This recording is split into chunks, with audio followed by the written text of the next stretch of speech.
Concernant l'intégration des proches aidants dans les CHSLD, donc une annonce qui était bien attendue, le premier ministre l'a annoncé dans ses conférences de presse avant-hier, on a reçu les balises. Vous comprendrez que Montréal est dans une situation assez particulière quand je vous disais que 75 % de nos CHSLD sont en éclosion. Il faut donc prendre des précautions particulières pour faire cette opération de manière sécuritaire. Premièrement, un proche aidant, il faut se le rappeler, c'est une personne qui est connue pour donner des soins réguliers à un résident, donc connue du CHSLD, de l'administration. Ce n'est pas une visite, c'est vraiment pour aller donner des soins.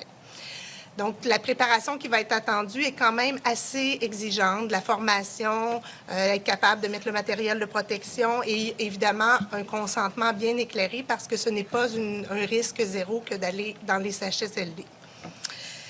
Ce qu'il faut bien comprendre, c'est que puisque nos CHSLD sont maintenant la majorité en éclosion, il y a beaucoup de zones chaudes dans lesquelles les proches aidants ne pourront pas aller. Et même dans un CHSLD qui a une majorité de zones chaudes et qu'une éclosion n'est pas contrôlée, on ne pourra pas à court terme intégrer les proches aidants sans être sûr d'avoir bien maîtrisé l'éclosion. Par contre, les CHSLD qu'on appelle froids, ou dans lesquels il y a quand même des zones froides bien contrôlées, bien circonscrites, à ce moment-là, dans ces zones-là, on sera en mesure, ou les établissements seront en mesure d'intégrer progressivement les proches aidants. Cette intégration-là, on aimerait ça que ça se fasse dès aujourd'hui, mais ça ne sera pas possible. Actuellement, vous l'entendez dans les médias, on est en train d'intégrer beaucoup de nouveaux professionnels de la santé, des médecins, des infirmières, des préposés aux bénéficiaires qui arrivent de d'autres établissements. Ça demande une logistique très importante aux établissements pour préparer, former, s'assurer que le matériel est organisé toute cette intégration-là.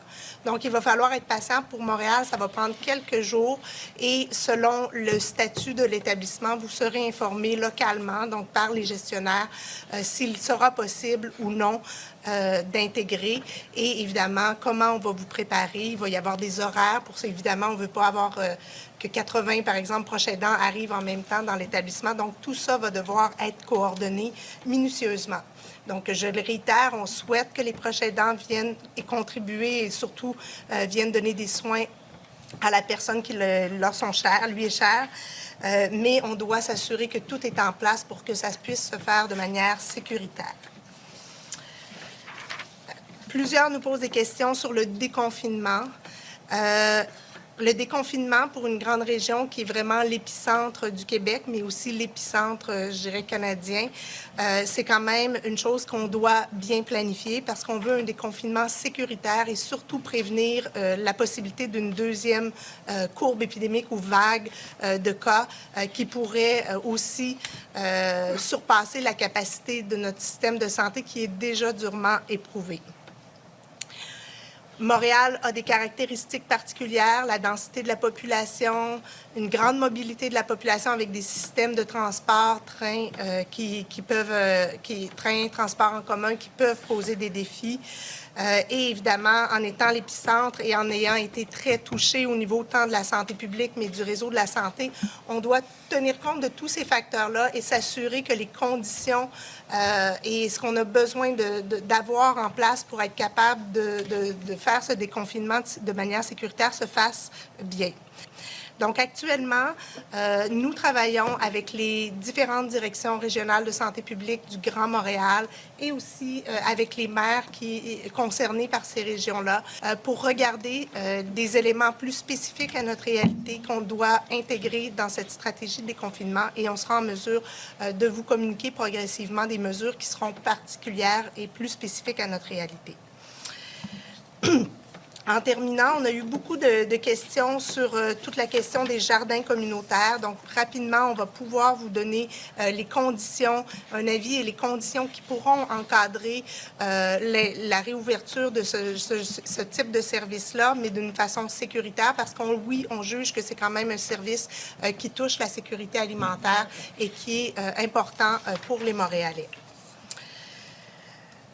Donc, pour terminer, évidemment, on ne baisse pas les bras. Je tiens à vous remercier. La distanciation sociale, même après un grand nombre de semaines, est encore au rendez-vous. Les Montréalais appliquent bien les mesures du 2 mètres et les mesures d'hygiène. Et graduellement, évidemment, j'ai amené un masque, mais la recommandation demeure quand vous allez dans des lieux publics et que vous ne pouvez respecter, ou il y a des conditions qui ne permettent pas de respecter le 2 mètres, nous encourageons les gens à avoir un couvre-visage qui peut être un masque artisanal, un foulard quelconque. Donc, c'est quelque chose qu'il va falloir tranquillement intégrer dans nos façons de faire. Et en terminant, je voudrais remercier les équipes du Réseau de la santé et aussi mes équipes à moi de la Direction régionale de santé publique qui travaillent à soutenir et à encore aujourd'hui essayer de freiner la progression de cette pandémie. Je vais utiliser votre expression « few words in English ». Few words in English.